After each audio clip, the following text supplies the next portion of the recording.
শ্রম আইন লঙ্ঘনের মামলায় শান্তিতে নোবেল বিজয়ী অর্থনীতিবিদ ডক্টর মোহাম্মদ ইউনূসের ৬ মাসের সাজা স্থগিতের বিরুদ্ধে হাইকোর্টে আবেদন করেছে কলকারখানা ও প্রতিষ্ঠান পরিদর্শন অধিদপ্তর।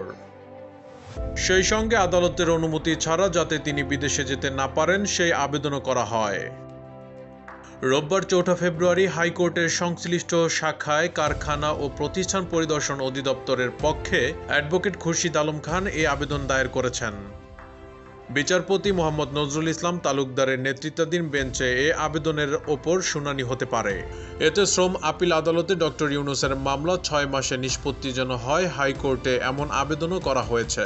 কলকারখানা অধিদপ্তরের আইনজীবী সংবাদ মাধ্যমকে তথ্য জানান। এর আগে গত রোববার ২৮শে জানুয়ারি সংশ্লিষ্ট আপিল ট্রাইব্যুনালে সাজা বাতিল ও দণ্ড থেকে খালাস চেয়ে আপিল আবেদন করেন ডক্টর মোহাম্মদ ইউনূস সহ ৪ জনের আইনজীবী ব্যারিস্টার মোহাম্মদ আবদুল্লাহ আল মামুন। এরপর শুনানিতে বিচারক তাদের স্থায়ী জামিন দেন। তারও আগে শ্রম আইন লঙ্ঘনের অভিযোগে করা মামলায় ১ জানুয়ারি নোবেল জয়ী ডক্টর মোহাম্মদ ইউনূস সহ ৪ জনকে ৬ মাসের কারাদণ্ড দেন আদালত। একই সঙ্গে তাদের ৫,০০০ টাকা করে জরিমানা করা হয়।